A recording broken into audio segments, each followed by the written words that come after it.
Kellogg's Pep, the super delicious cereal, presents The Adventures of Superman. Faster than a speeding bullet. More powerful than a locomotive. Able to leap tall buildings at a single bound. Look, up in the sky. It's a bird. It's a plane. It's Superman.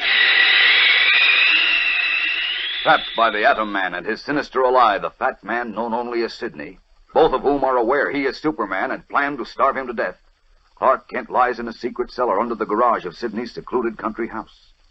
For 3 days and nights, unable to move because of the presence of Henry Miller, the Atom Man, in whose veins runs the deadly kryptonite, Kent still retains consciousness, but grows weaker and weaker. Desperately, he tried to call out to Jimmy Olsen and Private Detective Candy Myers, who came to the house in search of him, but was unable to force any sound past his lips. As we continue now, Sidney has just returned to the cellar. The Atom Man, his nerves near the breaking point, snaps a question at him. Well, what happened? Oh, relax, my friend, relax. What did they want? What were they looking for? They were looking for Clark Kent, of course. That means they're suspicious. They know Kent came here, when was it, 3 nights ago? No, they don't. They must, or else they wouldn't have come here. I don't like this, Sidney. I'm getting out. Oh, sit down and relax. Nothing to worry about. They've gone. They'll come back. They'll bring more cops. I've got to get out of here. Oh, don't be a fool, Miller. I said there's nothing to worry about. They've no way of knowing that Kent is here. They don't even know he had an appointment with me the night he disappeared. Then why did they come here? My dear fellow, their friend is missing. They're doing everything they can to find him. Olsen knew that I'd called on Kent the day he disappeared. So naturally, they wanted to talk to me, one of the last persons who'd seen him. I assure you, they're now convinced of my complete innocence in the affair. Maybe not. Olsen is young, but he's smart. Oh, believe me, he's not half as smart as I am. Now sit down and compose yourself. Here, I brought you the evening papers. You can read all about the latest sensation. The mysterious disappearance of Clark Kent. I'm sick of reading. I never like to read anyhow. I want to do things. I've got to do things. Can't stand being cooped up in here hour after hour, day after day. Oh, now, Henry, control yourself. If you say that just once more, All right. Let's see how our friend Mr. Kent's getting along. To think that this is the great and powerful Superman, the undefeatable Superman. His pulse is definitely weaker. He's losing weight. I don't think it'll last very much longer. He's lasted too long already. I can't stand the sight of him. Or of you either. Evidently the kryptonite in your blood is making you nervous. Now read your papers and I'll turn on the radio. No, I don't want to hear any more of that music. But I do. Frankly, I find it more enjoyable than your stupid conversation. You're going to say that once too often. Oh, listen to that disgusting jazz music.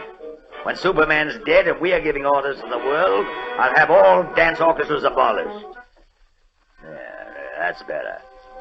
The swine must be stopped. Who must be stopped? Look, it's in the paper. The Allies have blown up 4 more of our largest factories. Now, stop exciting yourself. And another thing, they're beginning the trials of our leaders. Goering von Ribbentrop, Keitel von Papen. Our greatest heroes on trial for their lives like common criminals. They weren't smart enough. They held out too long. They should have gotten rid of Hitler and made peace. Then they'd still have their freedom and their money. It's getting late. Why don't you go to bed? I'm not sleepy. I'm never sleepy anymore. I need exercise, fresh air and exercise. Oh, this room's air-conditioned. It's too small. It's closed in. I'm like a lion in a cage. Look, Sidney, if I went outside and walked for just 10 minutes, I'd feel better. No. Suppose Kent regained consciousness while you were out. He won't. Look how still he is, like he's dead. You thought he was dead when you buried him on the beach that time, but he revived. No, you won't stir from this room until Kent breathes his last, and that's final. I could kill you very easily, you know. Oh, yes, but you won't. I'm much too valuable to you. You've no brains, and you know it.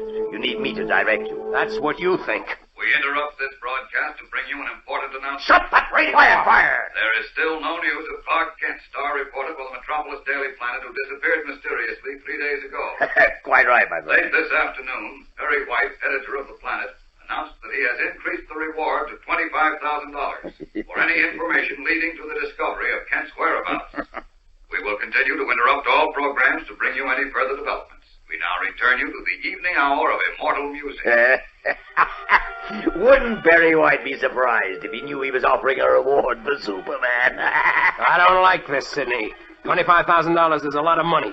Everyone will be looking for Kent. Police, private detectives, they'll come snooping around here. Well, let them come. What good would it do them? They couldn't find this hideout in 100 years. Now, for heaven's sake, stop fretting and fidgeting. Let me read my paper and you read yours. Dirty fat swine. Sidney. Oh, now what? Listen to this. Listen, it says a group of American scientists believe that they will soon have a defense against atomic energy. It'll take a long time. How do you know it will? Well, everyone knows it. Took years to make the first atomic bomb, even after they'd learned how to split the atom. It'll take years more to find a defense against it. Maybe not. They might find it any day, any hour. Then where'll I be? You're worrying about nothing. Am I? Suppose it happened while I'm sitting here in your rotten cellar waiting for Kent to die. Then it'll be too late. Instead of my being able to destroy Germany's enemies, they'll destroy me. I tell you, you're worrying about nothing. Kent will be dead in a few weeks. You're not sure of that. He's Superman, you know. Maybe he'll last for months, for a year. Ridiculous. No man can live without food and water for long. No man can fly either, or move mountains, or withstand atomic energy, but he can. I've made up my mind, Sidney. I'm getting out of here tonight. Oh, no, you're not. I am! It's too risky to stay here any longer. I've got to make use of my atomic power before they find a defense against it. What about Superman? It took him days to revive after our last fight. Now we've been starving him, and it'll take him longer to revive, if he does. By that time, I'll have conquered the world. And then if he dares to meet me again, let him. Where's the button that opens the ceiling panel? Oh, here. Now, don't touch it, Miller. Try and stop me. Don't touch that button, or I'll shoot. What? One step more, Miller, and you are a dead man. Whirling about furiously, the Atom Man stops short at the sight of the snub-nosed pistol in Sidney's pudgy hand. Conscious but helpless, Superman waits tensely. If the Atom Man dies, Superman may still live. We'll return in a moment for the exciting climax of today's episode. But right now, let's hear from our announcer. Fellows and girls, I'm sure that if I ask you, you could tell me dozens of things that Thanksgiving Day stands for, like the courage of the Pilgrims, and their happiness at finding a free land to live in. But I wonder, have you stopped to think of how many millions of things you have to be grateful for on Thanksgiving Day, or any other day of the year? Here in America, we have warm, comfortable homes and clothes. We have good things to eat. We have games and sports and friends. So many things that we just take for granted, which young people in other countries are having to do without. Yes, gang, it's a good country we live in, and it's a good life we live in it. That's what we mean by Thanksgiving. Now, back to the adventures of Superman. In the secret cellar where Clark Kent lies helpless, chained by the power of the kryptonite in Henry Miller's veins, the Atom Man and his sinister ally, Sidney, have clashed. Attempting to leave the hideout, Miller was stopped by the threat of a pistol in Sidney's hand. One step more, Miller, and I'll shoot. You wouldn't dare. Wouldn't I? I'm playing for millions, not pennies. Do you think I'd let a stupid, hot-headed young fool like you cheat me out of it? Now get into that bunk and go to sleep. You're not leaving here until Kent is dead. I said get into that bunk. All right. You win. This time. You'll find that I win every time. Aren't you going to sleep? Perhaps not. Turn the radio off. I can't sleep without music playing. Well, now you're talking sense. I always talk sense. Yeah. You'd ruin everything if not for me. You'd exhaust your power on Superman the way you did the last time, and then where would you be? Maybe you're right. Of course I'm right. Now go to sleep. Go on. Go to sleep. Remember, in case you get any more stupid ideas, that I'll be watching you. And I can shoot the head off a match at 40 paces. It won't happen again. Good night. Good night. Climbing into the bunk, Henry Miller lies on his back in the shadows, his eyes almost closed. Across the room, Sidney sits wedged in a chair, an open book on his fat knees, the snub-nosed pistol on the table at his elbow. Occasionally, as he turns a page, his sharp little eyes in their deep pouches turn toward the Atom Man. All is silent save for the ticking of a clock on the shelf. A half hour passes. An hour. And Sidney's head nods toward his chest. There is a stealthy movement in the bunk, and Sidney's head comes up sharply. His hand reaches for the pistol. Miller! Miller! For a long moment, Sidney's sharp little eyes watch the bunk in the shadows. Then once again he picks up the book and forces himself to read. 5 minutes pass. 10. His head nods. Shortly his eyes close, and soon his deep breathing indicates he is asleep. Relaxed, the book drops from his knees to the floor without disturbing him. For a time there is no sound in the room except Sidney's heavy breathing and the rhythmic ticking of the clock. Then suddenly Miller, the Atom Man, slowly, with infinite care, places first one foot and then the other on the floor. In the half-darkness, his eyes gleam like a jungle cat's as he takes one cautious step, and then another, toward the sleeping Sidney. Half stumbling over the body of Clark Kent, he stands frozen, his eyes pinned on the sleeping fat man. Sidney stirs but does not awaken, and again the Atom Man resumes his slow, silent inching across the room. His progress noted tensely by Kent, who realizes that the next few seconds will determine whether he, Superman, lives or dies.